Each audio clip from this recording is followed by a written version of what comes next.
예수님이 이 땅에 오신 것은 성경에서 예언된 메시아, 구원자로서의 사역을 감당하기 위해서 오셨다. 그렇게 말씀을 드렸지요. 누구를 구원하기 위해서 오셨을까요? 예수님이 누구를 구원하기 위해서 오셨을까요?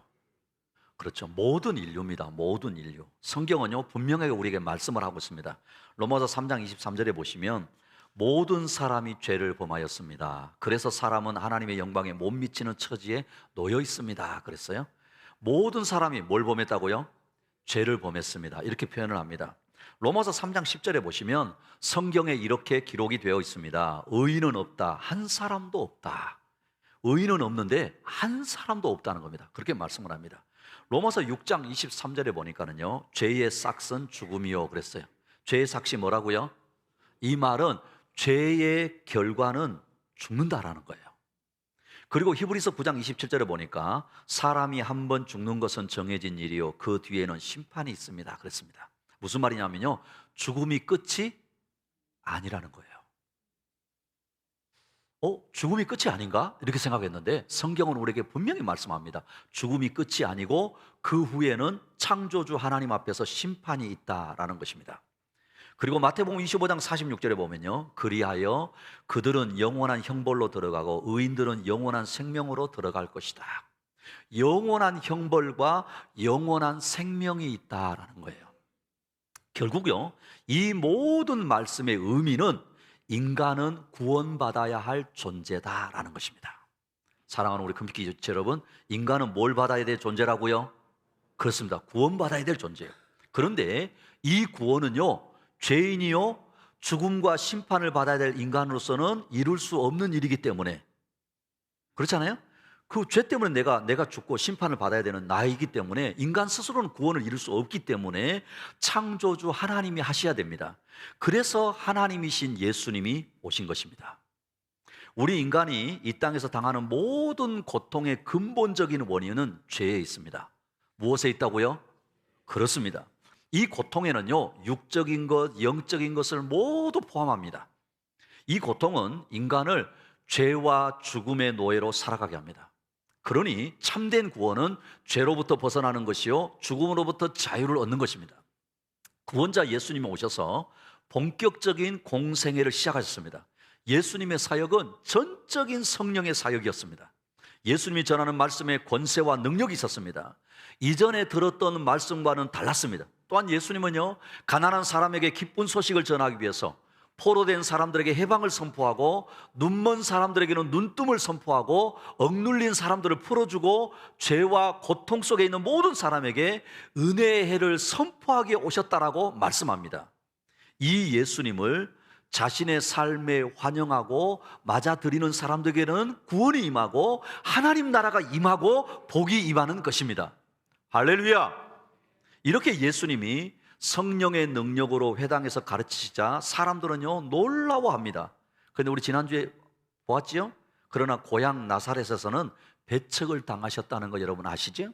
그럼에도 불구하고 오늘 본문을 보면은요, 예수님의 권세에 놀란 사람들의 반응과 귀신 들린 자를 고치시고 병든 자를 고치심으로 예수님을 통해서 하나님 나라 복음이 세상에 드러나게 하시는 것을 우리는 보게 되어집니다. 자, 32절 한번 읽어볼까요? 시작. 그런데 사람들은 그의 가르침에 놀랐으니 그의 말씀이 권위가 있었기 때문이다. 예수님의 말씀을 들은 모든 사람들은 놀라워했다는 거예요. 그 가르침이 권세 있는 자와 같았기 때문에 그렇습니다. 또한 메시아로서 이 땅을 구원하기 위해서 오신 주님이시기 때문에 말로만 하시는 것이 아니라 행함으로 보여주셨기 때문에 그렇습니다. 예수님은요 능력을 행하셨고요, 죄인들을 사랑하셨고 죄인들과 가난한 자들과 병든 자들을 친히 돌아보시면서 말씀하셨기 때문에 그런 것이죠. 사랑하는 우리 금비교회 지체 여러분, 말씀의 능력은 그 말씀에 순종할 때, 그 말씀을 실천할 때, 그 말씀을 행함으로 나타낼 때 능력이 임하는 줄로 믿으시기를 축복합니다. 고향 나사렛에서 가버나움으로 오신 예수님의 가르침과 기적이요, 첫 번째 따라합니다. 귀신 들린 자를 고치셨습니다. 귀신 들린 자를 고치셨습니다. 자, 옆에 있는 분에게요. 시작. 어떤 사람을 고쳤다고요? 그렇습니다. 예수님이 회당에서 말씀을 증거하실 때 회당 안에 귀신 들린 사람이 있었다는 거예요. 주님의 말씀과 그분의 영적인 힘의 귀신은 그 자리를 감당할 수가 없었습니다. 참고로요, 귀신의 존재에 대해서 우리가 한번 좀 생각해 볼까요? 다른 평소 때는 여러분 귀신을 연구할 필요 없어요. 성령 충만하시기를 축복합니다. 어떤 분은 막 귀신을 연구하는 분 있더라고요. 그럴 필요 없어요. 오늘은 설교 시간이니까 귀신의 존재는 이런 거구나 정도 아시면 됩니다. 오늘 33절입니다. 우리 세 번역을 읽어보겠습니다. 시작. 그때 그 회당에 악한 귀신의 영이 들린 사람이 하나 있었는데 그가 큰 소리로 이렇게 외쳤다. 자, 보십시오. 귀신은 영적인 존재이거든요. 혹시라도 우리 가운데 귀신이 어디 있습니까? 그럼 여러분 성경이 잘못된 거죠. 그죠? 그래서 혹시라도 영적인 존재, 영적인 세계에 대해서 이렇게 내가 너무 좀 무관심했던 분들은 좀 말씀을 다시 봐야 됩니다. 그때 그 회당에 악한 귀신의 영이 들린 사람이 하나 있었는데 그랬어요.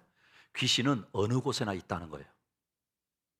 심지어 여러분 회당 안에 있어요. 그렇죠? 여러분 회당이 지금 어디죠? 그렇습니다. 예배당입니다. 예배당. 이 안에도 귀신의 활동이 있을 수 있다는 거예요.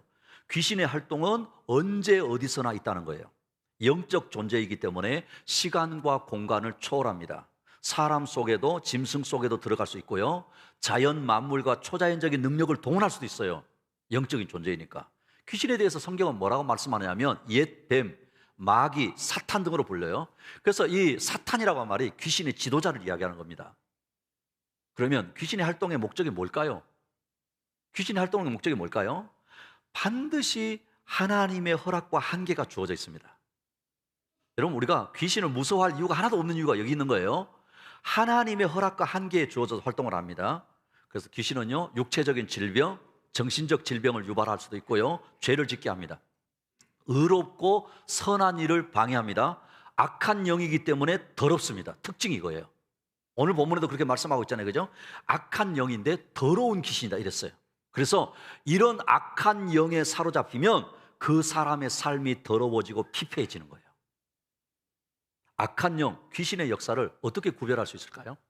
여러분 우리가 악한 영, 귀신의 역사를 어떻게 구분할 수 있을까요? 간단합니다. 따라합니다. 열매로 압니다. 무엇으로 안다고요? 그래서 열매로 아는 거예요. 우상을 숭배하게 만들고요, 사람들 사이에 잘못된 것을 퍼뜨리고 특별히 우리 성도들을 미혹하는 것입니다. 속이는 거예요. 여러분 제가 지난주에 말씀드렸죠. 귀신은 세상 사람들을 건드리지 않아요. 왜요? 이미 그 수하에 있기 때문에. 그럼 특별히 누구를요? 하나님의 백성들, 하나님의 사람들을 향하여서 이렇게 미혹하는 겁니다. 그런데 이런 귀신도 예수님의 명령에 복종하고 심지어 증거합니다. 그런 부분을 본다면요, 우리 성도들은 악한 영, 귀신의 역사를 어떻게 이길 수 있을까요? 자, 우리 베드로전서 5장 8절 9절인데 들어보십시오. 근신하라 깨어라, 너희 대적 마귀가 우는 사자같이 두루다니며 삼킬 자를 찾나니 너희는 믿음을 굳건하게 하여 그를 대적하라. 이는 세상에 있는 너희 형제들도 동일한 고난을 당하는 줄을 알미라 그랬어요. 자, 세 번역으로 읽어봅니다. 시작. 정신을 차리고 깨어 있으십시오. 여러분의 원수 악마가 우는 사자같이 삼킬 자를 찾아 두루 다닙니다. 믿음에 굳게 서서 악마를 맞서 싸우십시오. 여러분도 아는 대로 세상에 있는 여러분의 형제 자매들도 다 같은 고난을 겪고 있습니다. 자, 보십시오. 귀신을 대적하고 승리하는 방법은 간단합니다. 정신을 차리고 뭐 하라고요? 깨어있으라. 무슨 말인지 아십니까? 분별력을 가지라는 거예요.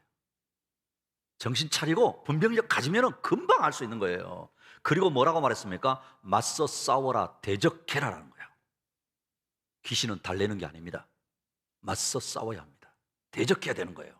기도로 대적하고 기도로 깨어 있어서 맞서 싸우면 승리하게 되는 것입니다. 할렐루야. 여하튼요, 예수님이 말씀을 증거하는 회당 안에 귀신 들린 자가 있었고 주님의 말씀과 그분의 영적인 힘의 귀신은 그 자리를 감당할 수가 없었습니다. 그래서 소리를 질러서 예수님이 누구인지를 고백합니다. 자, 34절 읽어보실래요? 시작. 나사렛 예수님, 왜 우리를 간섭하십니까? 우리를 없애려고 오셨습니까? 나는 당신이 누구인지 압니다. 하나님께서 보내신 거룩한 분입니다. 여러분 놀랍지 않습니까?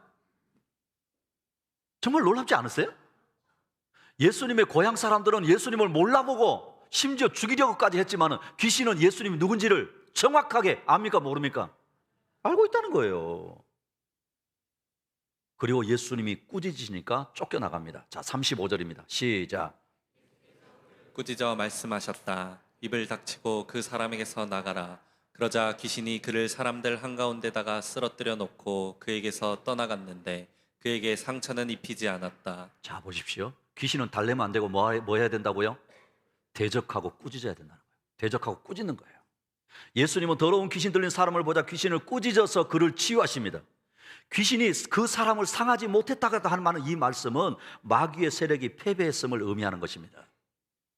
사랑하는 우리 금빛교회 지체 여러분, 교회와 성도가 영적으로 충만하고 하나님의 거룩하심을 지키려고 하고 주님이 기뻐하시는 사명을 감당하고 나가려고 할 때 악한 영들이 틈탄다는 것을 기억하시기를 축복합니다.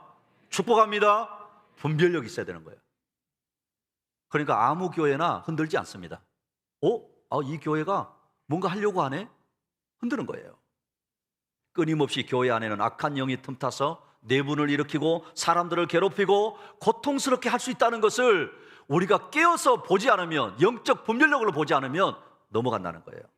그러니 이 영적 전쟁에서 반드시 승리하기 위해서는 하나님 앞에 순결함을 지키고 말씀과 기도의 능력으로 무장하고 성령 충만함으로 깨어있을 때 귀신들도 꼼짝할 수 없는 것입니다. 할렐루야! 교회는 이런 능력을 가져야 합니다. 교회는 정말 이런 능력을 가져야 되는 거예요. 따라합니다. 말 많은 사람이 되지 말고 기도하는 사람이 되어야 합니다. 어떤 사람이 되지 말고요? 그렇습니다. 말 많은 사람이 되지 말고 기도하는 사람이 되어야 되는 거예요. 남을 비방하고 뒤에서 말하는 사람, 그런 사람 가까이 하지 말고 기도하는 사람을 가까이 할 수 있기를 축복합니다. 예수님은요, 안식일에 귀신 들린 자를 고치심으로 예수님의 권위와 능력을 보여줬습니다. 그리고 귀신 들린 자를 고치신 예수님의 권위와 그 능력을 주변 사방에 더 널리 퍼졌습니다. 이와 같이 복음의 능력은 드러나고 전파되고 확장되는 것입니다. 저는요, 우리 큰빛교회가 이런 교회이기를 소원합니다. 할렐루야! 할렐루야! 복음의 능력이 나타나고 전파되고 확장되는 것, 여러분, 이런 교회가 되어야 되지 않겠습니까? 더러운 귀신에 사로잡혀서 자신의 인생을 허비하고 빼앗긴 사람이 목장을 통해서, 교회를 통해서, 저와 여러분을 통해서 예수님을 만나고 그 사람의 인생이 회복되고 가정이 회복되고, 그런 역사가 있기를 원하지 않으십니까? 주님이 주시는 능력 있는 교회와 성도가 되시기를 축복합니다. 축복합니다. 가버나움으로 오신 예수님의 가르침과 기적, 두 번째, 따라합니다. 각종 병자를 고치셨습니다. 각종 병자를 고치셨습니다. 자, 옆에 있는 분에게 시작. 누구를 고치셨다고요? 그렇습니다. 안식일에 회당에서 귀신 든 자를 고치신 후에 예수님은 시몬 베드로의 집에 가셨는데 그 집에 장모가 열병을 앓고 있었다는 거예요. 그걸 고쳐주십니다. 그리고 40절에서는 해가 지고 안식일이 지난 후에 사람들은 각종 병자를 예수님께 데려왔고 예수님은 일일이 손을 얹어서 그들을 고치셨습니다. 자, 우리 39절 40절, 제가 한 절 여러분 한 절. 예수께서 그 여자에게 다가서서 굽어보시고 열병을 꾸짖으셨다. 그러자 열병이 물러가고 그 여자는 곧 일어나서 그들에게 시중을 들었다. 해가 질 때 사람들이 온갖 병으로 앓는 사람들을 다 예수께로 데려왔다. 예수께서는 한 사람 한 사람에게 손을 얹어서 고쳐주셨다. 여기에 열병이라고 하는 것은요, 풍토병입니다. 그 당시 때 풍토병, 요즘으로 치면 말라리아 이런 겁니다. 말라리아. 여러분, 이런 말라리아 같은 병은요, 이 병에 걸리면은 고열이 납니다. 고열이 나고 심지어는 머리카락이 빠지고요, 그리고 몸속에 균이 오랫동안 남아있어서 고통을 당하는 거예요. 그런 중한 병에 걸린 겁니다. 그런데 예수님이 열병을 꾸짖어서 치유하셨다라고 말씀합니다. 여러분 보십시오. 이 말씀은 앞에서 귀신을 쫓아낼 때도 뭐 하셨다고 그랬죠? 꾸짖으셨다고 그랬잖아요. 그죠? 귀신을 쫓아내실 때도 마치 꾸짖으셨는데 열병에게도 명령하신다는 것을 볼 수 있습니다. 이건 어떤 의미가 있느냐면 죄와 질병이 연결되어 있음을 암시하는 것입니다. 중요한 것은 주님은 베드로의 가정을 살피실 뿐만 아니라 그 가정의 필요를 해결해 주시는 분이시라는 거예요. 할렐루야! 사랑하는 우리 금빛 지체 여러분, 지금 베드로의 가정의 가장 큰 필요는 바로 그 장모의 열병을 고치는 것입니다. 그런데 우리 주님이 그 필요를 해결해 주신다는 거예요. 오늘 본문 38절에 보면은요, 사람들이 그를 위하여 예수께 구하니 그랬어요. 여러분, 이게 무슨 말인지 아십니까? 여러분, 우리가 목장에서 삶을 나누시죠? 그렇죠? 여러분 목장에 풍성한 삶의 나눔이 있기를 축복합니다. 여러분 그 삶의 나눔 속에서 우리가 뭘 찾는 거예요? 이 가정에, 이 집에 예수님께 구할 것이 무엇인가를 찾는 거예요. 그리고 그것을 함께 예수님께 뭐 하는 거예요? 구하는 겁니다. 오늘 여기 본문에처럼. 그러니 여러분 자신의 가정에 목장의 필요를 주님께 구하시기를 축복합니다. 축복합니다. 예수님이 각종 병자를 고쳐주셨는데 특히 여러 귀신 들린 자를 고쳐주셨을 때 이들이 하는 반응입니다. 자, 41절 읽어보실래요? 시작. 또 귀신들도 많은 사람에게서 떠나가며 소리를 질렀다. 당신은 하나님의 아들입니다. 그러나 예수께서는 꾸짖으시며 귀신들이 말하는 것을 허락하지 않으셨다. 그들이 그가 그리스도임을 알았기 때문이다. 사랑하는 큰빛의 지체 여러분, 놀랍지 않습니까? 많은 귀신 들린 사람들을 고치셨는데 귀신들은 예수님을 당신은 하나님의 아들이라고 소리치더라는 거예요. 영적인 존재인 귀신들이 예수님이 누구신지를 정확히 알고 있다는 거예요. 그런데요, 예수님은 귀신들에게 잠잠하도록 명령하십니다. 아니, 예수님을 이렇게 정확하게 고백하고 있는데 왜 그들에게 잠잠하라고 그것도 꾸짖으셨을까요? 여러분 이상하지 않아요? 이 귀신들이 예수님이 당신의 하나님의 아들입니다. 당신은 거룩한 분입니다. 예수님을 향해서 정확하게 그 고백을 하고 있는데 잠잠하라 꾸짖으셨다는 거예요. 왜 그러셨을까요? 자, 제가 여러분에게 질문하겠습니다. 귀신이 악한 영이 좋은 일 할까요? 나쁜 일 할까요? 대답할 수 있기를 축복합니다. 귀신이 악한 영이 좋은 일 할까요? 나쁜 일 할까요? 선한 일 할까요? 악한 일 할까요? 당연하죠. 지금 예수님은 이 귀신의 외침이 사람들에게 메시아를, 예수님을 단순히 병을 고치고 자신들의 욕구를 채워주는 분으로 잘못 이해할 수 있게 하기 때문에 잠잠하라는 거예요. 이해가 되십니까? 이해가 되시기를 축복합니다. 예수님을 단순히 지금 이 귀신은 그냥 병 고쳐주는 분, 그냥 단순히 내 문제를 해결해주는 분, 내 모든 욕구를 만족시켜주는 분, 그분으로만 끝내게 만들려고 하는 거예요. 당연히 메시아 구원자이신 예수님은 하나님이시기 때문에 모든 병을 말씀으로 고치시고 고치실 수 있는 분이십니다. 할렐루야. 그러나 예수님이 이 땅에 오신 목적은 각종 병자를 고치시는 것이 아니라 우리를 죄에서 구원하기 위해서 오셨음을 기억하시기를 축복합니다. 축복합니다. 그러니요, 우리의 여러 가지 질병이 예수님을 가까이 하고 만나고 섬기는 통로가 되시기를 축복합니다. 이게 무슨 말이냐면요, 나에게 있는 질병이 나를 구원하시는 예수님께 나를 붙어 있게 하는 은혜가 되시기를 축복합니다. 어떤 분은요, 병 때문에 예수님을 믿으려고 했어요. 그래서 예수님 믿습니다. 병 고침을 받았어요. 근데 그 후에는 예수님과 멀어지는 거예요. 과거로 돌아가는 거예요. 안타깝습니까? 안 안타깝습니까? 안타까운 겁니다. 이분에게는 그냥 단지 예수님은 자기 병 고쳐주는 분, 내 문제 해결해주는 분으로 끝나는 거예요. 그러나요, 어떤 분은 평생 질병을 가지고 사는 분도 있습니다. 그런데 이 질병이 오히려 주님 안에 있게 하는 분들도 있다는 거예요. 물론 질병으로부터 치유되고 깨끗하게 되면 더 감사하지만 그래도 은혜인 것입니다. 가끔 말씀을 드리지만 파스칼이라고 하는 세계적인 과학자, 수학자, 사상가, 크리스찬이거든요. 이분은 39년밖에 살지 않았어요, 이 땅에. 그것도 건강을 유지한 건 고작 2년 정도였다고 지금 그런 이야기를 듣습니다. 이렇게 되는 원인 중에는 원래 몸이 허약하기도 했고요, 과도한 연구를 하다 보니까 건강을 잃게 됐다는 거예요. 그런데 이 파스칼이 낙담하지 않았습니다. 파스칼은요, 건강이 극도로 악화된 상태에서도 중요한 생각이 이렇게 떠오르면 메모를 해두었습니다. 5년간 924개의 주옥 같은 글을 남겼습니다. 이게 바로 유명한 팡세예요. 그가 남긴 말 중에 이런 신앙의 고백이 있습니다. 들어보십시오. 내가 찾고 구하는 것은 하나님뿐입니다. 육체의 병이 영혼의 약이 되었습니다. 내가 아는 지식은 단 하나, 당신을 따르는 것은 선이요 당신을 거역하는 것은 악입니다.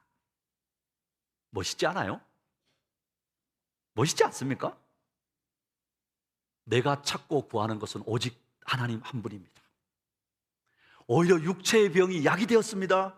내가 아는 지식은 단 하나인데 하나님을 따르는 것은 선이요 하나님을 거역하는 것이 악입니다. 그런 진리를 깨달았다는 거예요. 그런 은혜가 있기를 축복합니다. 지금도 예수님은요, 우리의 모든 필요를 구하면 해결해 주시고 채워주시는 분이십니다. 특히 모든 질병을 고쳐주시는 분이에요. 사랑하는 우리 큰빛교회 지체 여러분, 예수님 앞에 나와서 여러분의 질병이 치유되시기를 축복합니다. 그러니 예수님께 구해야 되는 거예요. 그러나 질병을 고침받는 것으로 끝나는 것이 아니라 메시아, 구원자이신 예수님을 만나고 그분 안에 거하고 동행하는 복을 누리시기를 축복합니다. 가버나움으로 오신 예수님의 가르침과 기적 세 번째, 따라합니다. 하나님 나라 복음을 전하셨습니다. 하나님 나라 복음을 전하셨습니다. 자, 옆에 있는 분에게 시작. 뭘 전하셨다고요? 그렇습니다. 예수님은 가버나움 회당에서 안식일에 귀신 들린 사람을 고쳐주시고 베드로의 장모의 열병과 많은 병자들을 고치심을 통해서 예수님을 통해서 주의 은혜의 해가 도래했음을 들려주시고 보여주고 계십니다. 그런데 사람들의 반응을 볼까요? 자, 42절입니다. 시작. 날이 새니 예수께서 나가셔서 외딴 곳으로 가셨다. 우리가 예수를 찾아다니다가 그에게 와서 자기들에게서 떠나가지 못하시게 자기네 곁에 모셔두려고 하였다. 여러분, 사람들이 다 그래요. 예수님의 능력을 맛본 사람들은요, 자신을 떠나지 말고 함께 머무시기를 구했다는 거예요. 그런데 예수님은 이들을 떠나서 한적한 곳, 외딴 곳을 찾으셨습니다. 환호를 받을 때 한적한 곳을 찾으셨다고 말씀합니다. 이 한적한 곳은요, 광야이기도 합니다. 광야. 사람들이 찾는 사람이 되기 전에 하나님을 먼저 찾으셨다라는 거예요. 사랑하는 우리 큰빛교회 지체 여러분, 정말 바쁘시죠? 2023년도 언제 이렇게 또 절반이 가서 그 정도로 바쁘셨죠? 그렇죠? 아니시군요. 분주함 속에 주님을 찾으시기를 축복합니다. 사람을 찾기 전에 주님을 찾으시기를 축복합니다. 자신들을 떠나지 말고 계속 함께 해달라는 이들의 요구를 뒤로 하시고 예수님이 하시는 대답을 볼까요? 43절, 44절, 제가 한 절, 여러분 한 절. 그러나 예수께서 그들에게 말씀하셨다. 나는 다른 동네에서도 하나님 나라의 복음을 전해야 한다. 나는 이 일을 위하여 보내심을 받았기 때문이다. 그리고 예수께서는 유대의 여러 회당에서 복음을 선포하셨다. 그곳에 자기들과 계속 머물러 달라고 하는 사람들의 간곡한 요청을 마다한 채 자신이 하나님 나라의 복음을 전하기 위해서 보냄을 받았음을 말하시고 갈릴리 여러 회당을 다니시며 전도하셨다라는 겁니다. 예수님이 이 땅에 오신 목적이 하나님 나라 복음을 전하기 위해서 오셨다는 것입니다. 사랑하는 우리 금빛교회 지체 여러분, 기억하십시다. 예수님이 이 땅에 오신 목적이 하나님 나라 복음을 전하기 위해 오셨다는 거예요. 그러니 예수님은 지금도 이 땅에 당신의 백성들을 통해서, 교회를 통해서 이 하나님 나라의 복음이 계속 전해지기를 원하십니다. 할렐루야. 지금도 우리 주변에는요, 하나님 나라가 필요한 사람들이 너무나 많습니다. 사랑하는 지체 여러분, 그렇지 않습니까? 여러분 눈을 떠서 한번 여러분 주변을 한번 잘 보십시오. 하나님 나라가 필요한 사람들이 너무나 많습니다. 사단에게, 마귀에게 사로잡혀서 죄와 질병과 고통 속에, 중독 속에 살아가는 이들이 너무 많은 것이 보이십니까? 이들의 필요를 보는 사람이 그리스도인이요, 예수를 만난 사람이요, 이런 사람들이 모이는 공동체가 교회여야 하는 것입니다. 저는 우리 큰빛의 목장들이 이 필요가 보이기를 새벽마다 기도합니다. 정말 그렇습니다. 주님은 이 복음이 필요한 사람에게로 떠나셨습니다. 하나님의 백성은, 예수를 만난 사람은 성공이 기다리는 곳에 머물지 않고 소명이 부르는 곳을 향해서 나가야 하는 거예요. 우리 장로님들이 주일 연합 예배 때마다, 대표 기도할 때마다 이렇게 기도하시잖아요. 하나님, 우리 큰빛교회가 울산과 동구와 열방을 향하여서 나가게 해주시고 영향력을 미치게 해주시고. 할렐루야. 기도로 끝나는 거 아니지요? 그렇습니다. 하나님의 백성, 예수를 만난 사람은 성공이 기다리는 곳에 머물지 말고 소명이 부르는 곳을 향해 나가야 하는 겁니다. 우리에게 하나님 나라를 주시기 위해서 오신 예수 그리스도가 우리만의 예수가 아니라 우리 민족, 우리 울산, 우리 동구, 열방의 예수 그리스도가 되게 하는 일에 헌신하는 저와 여러분 되시기를 축복합니다. 축복합니다. 말씀을 맺겠습니다. 예수님이 귀신 들린 자를 고쳐주시고 각종 병자를 고치셨습니다. 지금도 예수님은 우리의 모든 필요를 채워주시고 해결해 주시는 분이십니다. 그러나 이 모든 능력을 보여주시고 나타내신 것은 하나님 나라 복음을 전하기 위해서입니다. 우리 조상 아담이 사단 마귀에게 속아서 잃어버린 하나님 나라를 다시 회복시켜 주시기 위해서입니다. 이 예수님은 나에게만 필요한 분이 아니라, 우리에게만 필요한 분이 아니라 이 땅에 방황하는 모든 이들에게 필요한 구세주이십니다.